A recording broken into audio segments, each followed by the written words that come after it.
I call the 55th session of the IPCC to order.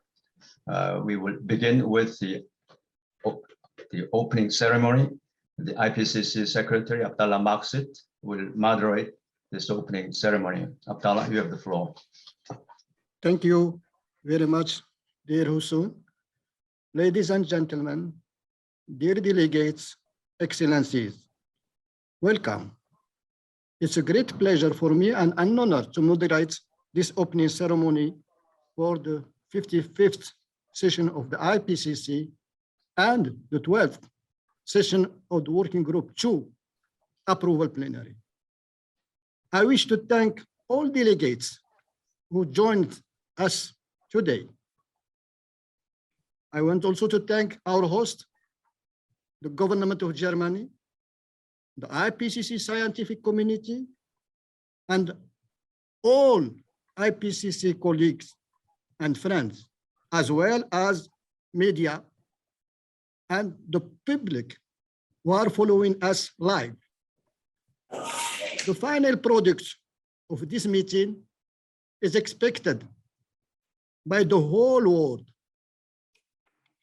This next IPCC report on impacts, adaptation, and vulnerability to climate change. This report follows the report on the physical science basis we launched in August 2021. It also comes before the two last reports, which we expect later this year. With these two reports, we will conclude the sixth assessment cycle of IPCC. I'm really now honored and happy to turn to our chair of the IPCC, Professor Hussein Lee. Dear Hussein, you have the floor. Thank you. Thank you very much, Abdallah.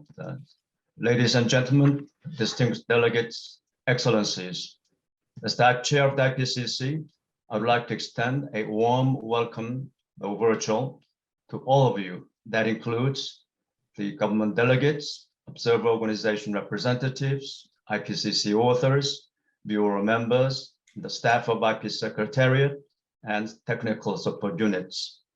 It also includes members of the media and the general public following this opening ceremony of this very, very important approval session. I would also like to emphasize how grateful we are to the German government for their support and facilitation of this virtual session. And we are also thankful to the Norwegian government for the support provided to the Working Group 2 co-chairs and the technical support unit in preparing this session. We are also honored to be joined today by our distinguished colleagues and friends, UNEP Executive Director Inger Andersen, WMO Secretary General Petteri Thales, and the German Federal Minister of Education and Research, Bettina Stark-Watzinger. The sixth assessment cycle has been the most ambitious one in IPCC history. We have already delivered 3 special reports, a methodology report, and Working Group 1 report. And we are on track to deliver the remaining 3 installments, namely Working Group 2 report, the Working Group 3 report shortly thereafter, and the synthesis report later this year, thereby bringing the 6th assessment report to a successful conclusion. This assessment cycle also takes place under unforeseen and difficult circumstances.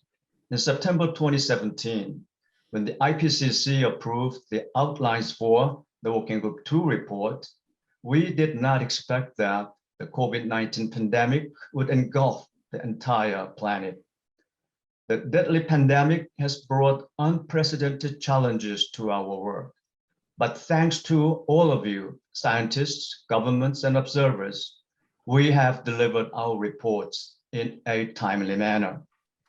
We met last August to approve the first contribution to the 6th assessment report, the physical science basis to climate change. and wish to salute you all for your collaboration and hard work. Today, I encourage you to build on this success. The need for the Working Group 2 report has never been greater because the stakes have never been higher. Compared to its predecessor reports, the Working Group 2 report will have a greater focus on solutions and more general and local information. It will be more strongly integrate the natural, social, and economic sciences, and it will provide policymakers with sound data and knowledge to help them shape policies and make decisions. Here, I must emphasize an exceptional leadership and vision that guided this report. We are immensely grateful to the Working Group 2 co-chairs, Dr. Deborah Roberts and Dr. Hans Otto Portner, and the Working Group 2 vice chairs for their dedication and tireless work. Thank you again. I also want to extend my gratitude to the IPCC Secretariat, Working Group 2 Technical Support Unit, and a task team, which did an extraordinary job preparing for this session. I thank them for their efforts to alleviate the connectivity problems and develop a process that is inclusive, fair, and acceptable to all, seeking guidance from the IPCC's national focal points. And I want to extend my special gratitude to the 270 scientists from 67 countries who volunteered their time to produce this report.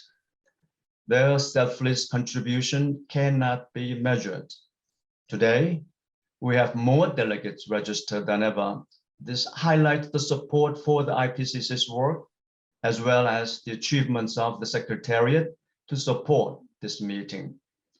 We immensely appreciate member states for their flexibility and guidance. It has been critical to enabling us to convene this panel to approve this report. Ladies and gentlemen, distinguished delegates, this session is the culmination of our work on this report. Years of efforts from scientists and other experts, governments, and reviewers from around the world, developing and developed countries, new and old, to the IPCC process in a gender-inclusive environment. During the next 2 weeks, you, governments, and scientists together will scrutinize the summary for policymakers line by line. Collectively, you will deliver a sound, tested, and robust report. We are confident that everyone will uphold the collegial and collaborative spirit so that together we can bring this critically important report to the world in a timely manner. I declare the 55th session of the IPCC and the 12th session of the Working Group 2 open. Thank you. Thank you very much, dear Hussein. We are honored to have here with us today several eminent, distinguished speakers. First, I wish to give the floor to the heads of the two parent organizations of IPCC, which jointly created IPCC in 1988, the World Meteorological Organization and United Nations Environment Program. It is my great pleasure to invite the Secretary General of the World Meteorological Organization, Professor Petri Talas, to take the floor. Petri, you have the floor. Dear Minister, dear Hosung, dear Abdallah, dear participants of this Working Group 2 report session, I would like to congratulate you all for this great work that you have done so far and what IPCC has been achieving during this sixth assessment round. The Working Group 1 report was a very influential report, which we saw influencing the work of Glasgow COP26 meeting in November, and also the previous special report, especially on 1.5 degrees, had very high impact, and that was a game changer. Earlier, our thinking was that 2 degrees would be enough as an ambitious target, but after that report, 1.5 became the desired outcome of climate mitigation work for the coming years. And from these previous reports, the message of physics community was very clear. What we have seen happening so far, and what is expected to happen during the coming decades, and even during the coming centuries, especially when it comes to melting of glaciers and sea level rise, which is unfortunately going to last much longer than earlier estimated. And the impacts of climate change, they are already very visible.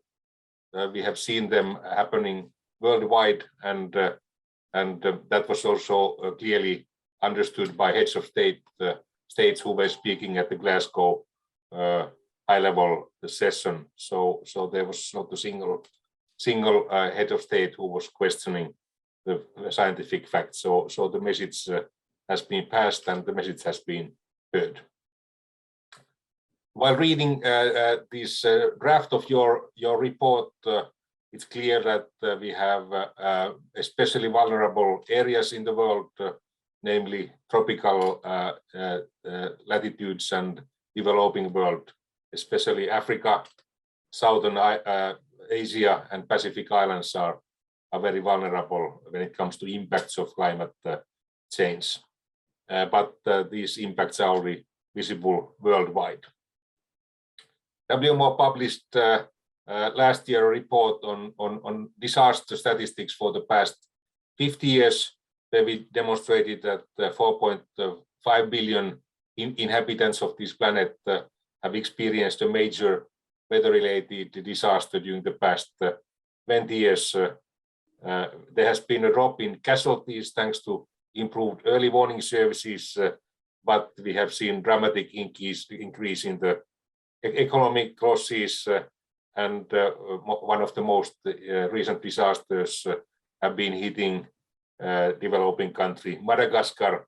For example, this Bangirai was a Category 4 cyclone, and with severe impacts on the economy and human well-being of Madagascar. We have to, of course, be careful how we communicate these facts. We have to separate natural variability from impacts of climate change. I have been often using analogy to sports. We have at the moment the Winter Olympics going on in China. Where we have high-performing athletes, and if you give them doping, then they perform even more effectively. So that's what we have done to the atmosphere. We have been doping the atmosphere, and especially our doping has been the use of fossil fuels, and that has already led to enhancement of disasters, and especially their economic and human impact, and also biospheric impact. The problem has been understood in the United Nations. We regard the Glasgow COP conference as the second most successful COP after Paris, but one could say that this 1.5 degree target is barely alive. We heard positive pledges from G7 countries and European Union, which cover about 1/3 of the global emissions, and those pledges would keep us on the track towards 1.5 degrees. The rest of the G20 countries, which cover almost half of the global emissions, they were not able to give pledges that would keep us on that track. So the work needs to continue. We will have the next COP27 in Sharm el-Sheikh, hosted by the government of Egypt, and thereafter the next COP28 will be hosted by United Arab Emirates. And we hope to hear more pledges at those conferences, and from UN side we are working for such a goal. The next COP will have more Africa flavor, which is the most vulnerable continent, and there's a good reason to expect to see successful COP meeting there. Besides mitigation, it's highly important to pay attention to adaptation. We expect that the growing trend of disasters will continue at least until 2060s, and sea level rise and melting of glaciers much longer, because we have already exceeded 420 ppm of carbon dioxide. And of course, if we will have carbon removal technologies available, we could change the big picture, but so far that's not the case. And in your report, you are demonstrating that the impacts are going to be and are already economic. They are related to food security, infrastructures, biosphere, and health. And the new dimension is that you are also talking about mental health. And part of this mental health challenge is apocalyptic fears, especially among young generations. So we have to be also a little bit careful how we communicate the results of our science, our tipping points, and whether we talk about the collapsing of the biosphere and disappearance of mankind. So we have to be careful with that, not to cause too much fear among the young people. The fear should be targeted towards decision makers, not so much towards the young people. So anyway, we have to adapt to climate change. That means droughts, flooding, tropical storms, heat waves, water shortages, coastal inundation. And from WMO side, we are paying attention to multi-hazard early warning services and ability of our member countries to forecast the impacts of disasters, which is quite often missing, especially in our less developed country members' Met services. We have created a financing mechanism for enhancement of observing systems. We have major gaps in African countries, Caribbean, Pacific islands, which means that that's also an obstacle for climate adaptation. We don't know the baseline, and therefore we have to invest in the basic observing systems. We have a financing mechanism for early warning services, crews, and we are grateful for the donor countries. And then we have created also a new coalition to pay attention to water shortages.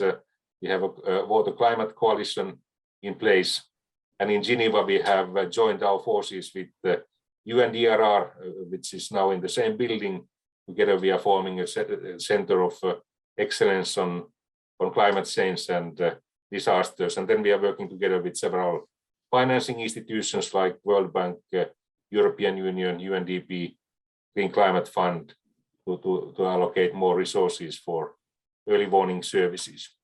And we have also placed such expertise to our regional offices. So today, this afternoon, we will have a UN meeting on Sustainable Development Goals, and one can already say that that many of the Sustainable Development Goals are endangered because of the impacts of climate change. And especially, we have challenges with the Sustainable Development Goal 6, which is related to water. So with these words, I would like to thank you for the opportunity to address this meeting, and we are proud to be the host organization and parent organization of IPCC. And I think that you have done a great job again. I would like to thank the technical support units, the heads of those units, all the authors, reviewers. You, Mr. Chair, you have clearly improved your performance during these years. I would like to thank also the Secretariat. You have done a great job, and also the vice chairs and host chairs. So thanks a lot for the opportunity to address you, and I would like to wish you most successful conference. Thank you. Thank you very much, dear Petri. Now it is my great pleasure to invite Professor Inger Andersen, Executive Director of United Nations Environment Programme. Dear Inger, you have the floor. Thank you, Abdallah. You gave me a promotion with professor, but that we'll leave that one for Petri. But let me greet first of all Hoo-Seung Lee for excellent leadership, yourself, Abdallah, and of course the working group chairs and the vice chairs, and really thank and express my appreciation to the 270 scientists from across the world who have been involved. Because really, Working Group 2, as we also heard from Hoo-Seung, has stayed on track to complete this 6th assessment report, as we saw in September 2022, and that was not easy. And now we have this report before us. And I think we're very clear that the work of IPCC underpins all climate action. We saw that in COP26. We saw Working Group 1 report on the physical science that kept pressure on world leaders, and we saw its relevance in many of the statements by member countries, by parties to the UNFCCC at Glasgow. And obviously we saw it in a number of the final decisions that were taken. And now is the turn of Working Group 2 to lay out this latest evidence on how past and future changes to the Earth's climate system is impacting our planet. And this reports on impacts on adaptation and vulnerability will really help integrate more strongly across the natural, social, and economic sciences, which we need to take the actions that we all understand. And it will highlight the role of social justice and indigenous knowledge. It will strengthen the science and the links between nature, biodiversity, loss, and climate change. And such a wider focus will, in our view, make the report on adaptation and vulnerability more relevant to the broader society. So colleagues, we know that the world is already well informed on the scientific evidence that the IPCC has presented year on year, decade on decade. But acknowledging that science and acknowledging the evidence is only the first step. We know from UNEP's adaptation gap report in 2021 that the growth in climate impacts is far outpacing our efforts to adapt to them.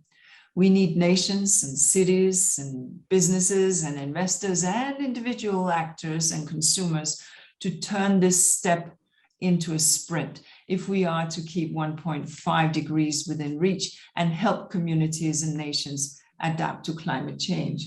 I have a bird that is about to come into my office here. I'm speaking to you from beautiful Nairobi.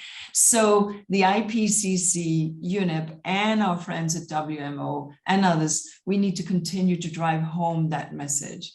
This is something that we at UNEP will do at our upcoming segment of the United Nations Environment Assembly, or UNEA 5, where we are expecting a large number of frontier and horizon environment issues on the agenda, including a decision on a pathway for global agreement on plastic pollution from source to sea. Similarly, I know that our work will be critical in informing the global community on the imperative of action. And this in turn will help drive our ambition at the COP that lies ahead.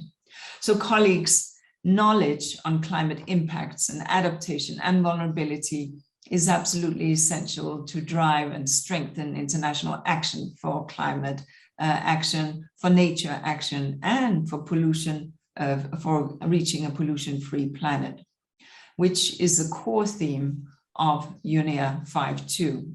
So this report will be critical to help world leaders shape responses to climate impacts that we know are already locked in, and to help world leaders prepare for future impacts, to warn the world of the dire consequences that further inaction on cutting emissions would bring, and fundamentally to address what we just heard from Petri also, that climate anxiety that we know that many people are feeling, but the action to deal with the anxiety lies in us taking action to address the issue at the systemic transformation that will keep the planet cool. So I really bring warm commendations to the authors of this critical report, to these 270 authors, to the co-chairs, the vice chairs, of Working Group 2, to the chair of IPCC, to the government of Germany, the Secretariat, and the Technical Support Unit, and of course, our partners at the WMO, with whom we are proud together to work, to support the work of IPCC. I thank you for your dedication and commitment and the help to steer the world onto the right climate track. And I look forward to when COVID finally is something that we have learned to live with, one day welcoming the IPCC for a meeting here in beautiful Kenya. Thank you so much. Thank you very much, dear Inger. We have also received a written statement by the Executive Secretary of the United Nations Framework Convention on Climate Change, Patricia Espinosa. We will share this statement in our website.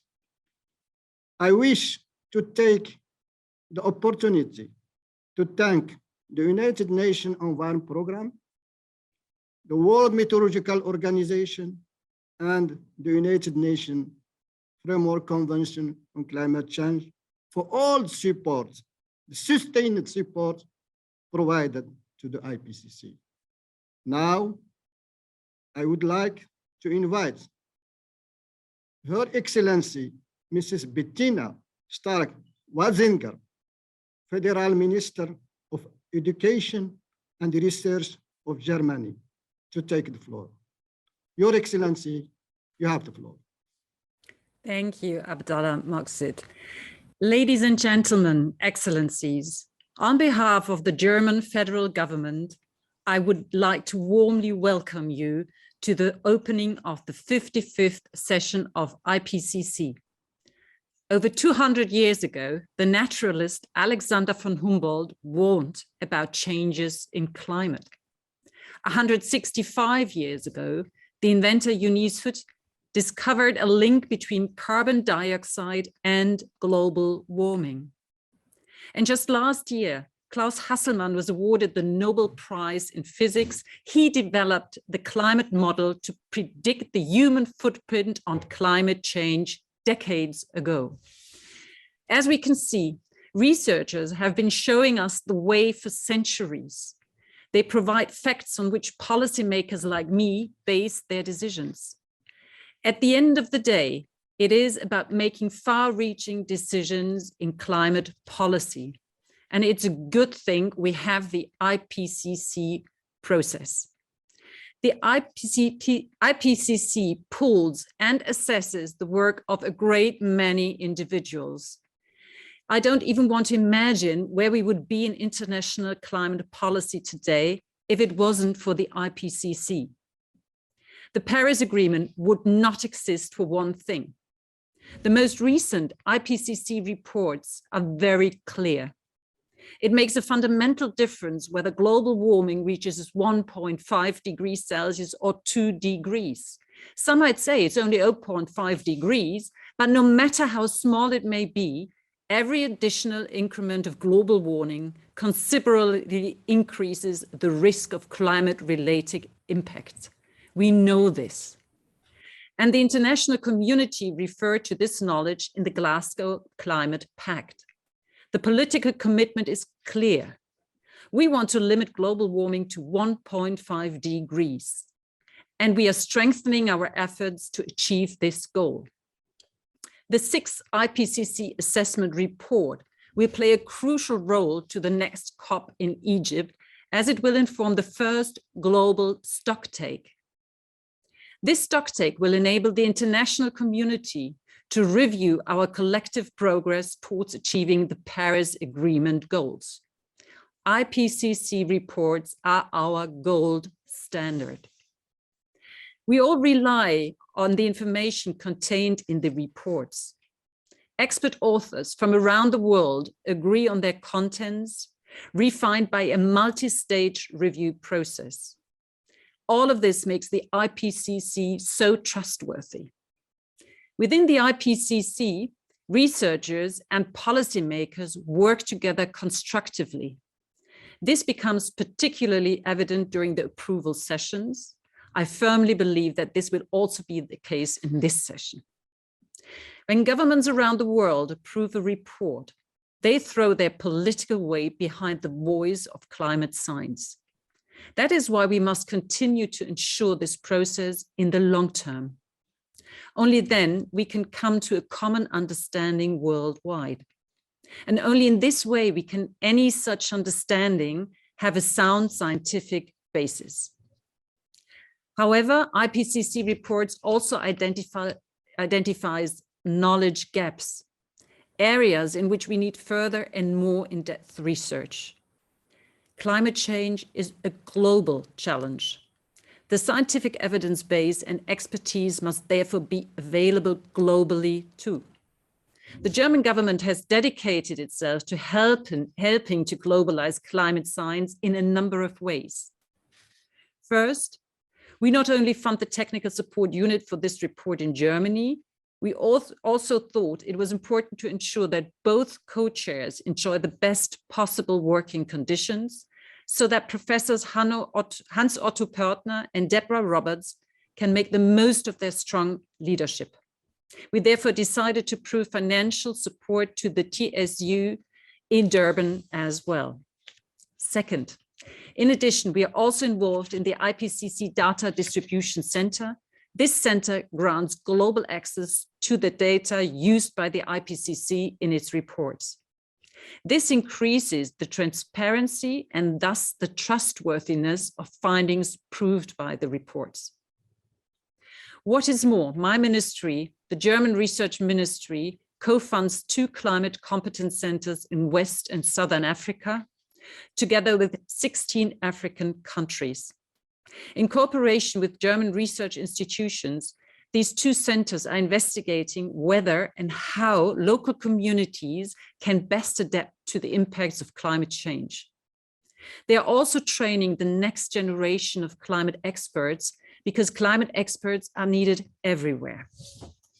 I would therefore like to call upon my esteemed colleagues in research ministries from around the globe to join the cause of climate research. Get involved, and when you do so, look beyond the borders of your own countries too. Only if we join hands, we will be able to control the situation. This session of the IPCC is of unique importance. Over the course of the next 2 weeks, you will discuss the new report summary for policymakers. This means that you will be discussing nothing less than the essence of the report's more than 1,000 pages worth 5 years of work. Distinguished authors, let me thank you for your extraordinary commitment during the past years. You have worked without pause, even during the pandemic. I would also like to thank the IPCC Bureau members, the IPCC Secretariat, and the Technical Support Unit staff. And I wish all of you every success for this session, and I do so for the sake of all of us, because only then we will be able to save our planet as we know it. Thank you. Thank you, Your Excellency, and through you, I wish to express our appreciation and thanks to the government of Germany for all professionalism and support provided to this meeting in particular and to the whole IPCC in general. With this, we have concluded the opening ceremony. The rest of the meeting will take place behind closed doors. I thank all our distinguished speakers, all IPCC delegates, the media, and the public who followed us live. Thank you very much.